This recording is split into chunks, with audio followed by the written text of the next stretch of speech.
திருப்பூர் மாவட்டம் குன்னத்தூர் அருகே வீட்டின் பூட்டை உடைத்து 20 பவுன் நகைகள் 12 லட்சம் ரூபாய் ரொக்க பணத்தை மர்ம நபர்கள் திருடிச் சென்றனர்.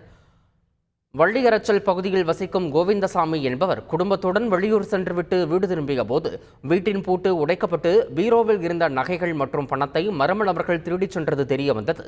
இந்த சம்பவம் குறித்து குன்னத்தூர் போலீசார் விசாரணை நடத்தி வருகின்றனர்.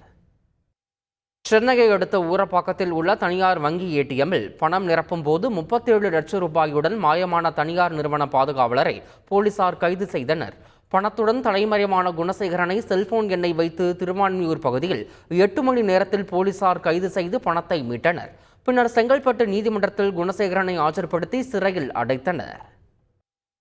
சென்னையில் மணி பரிசில் ஆசீர்வாதம் செய்தால் பண வரவு அதிகரிக்கும் என ஆசை வார்த்தை கூறி ஆட்டோ ஓட்டுநரிடம் திருநங்கைகள் பணத்தை பறித்து சென்றனர். சென்னை தேனாம்பேட்டை கத்தீட்ரல் சாலையில் ஆட்டோ ஓட்டி சென்ற ஜோசப் என்பவரிடம் 3 திருநங்கைகள் பணம் கேட்டதால் 20 ரூபாய் கொடுத்துள்ளார். அப்போது பண வரவு அதிகரிக்க மணி பரிசில் ஆசீர்வாதம் செய்கிறோம் என்று கூறிய திருநங்கைகள் அவர்கள் பர்ஸை காட்டிய போது அதில் இருந்த 8500 ரூபாய் பணத்தை பறித்து கொண்டு அவர்கள் தப்பி ஓடிவிட்டனர். இதுகுறித்து ஆட்டோ ஓட்டுநர் ஜோசப் அளித்த புகாரின் பேரில் தேனாம்பேட்டை போலீசார் சிசிடிவி காட்சிகளை ஆய்வு செய்து விசாரித்து வருகின்றனர்.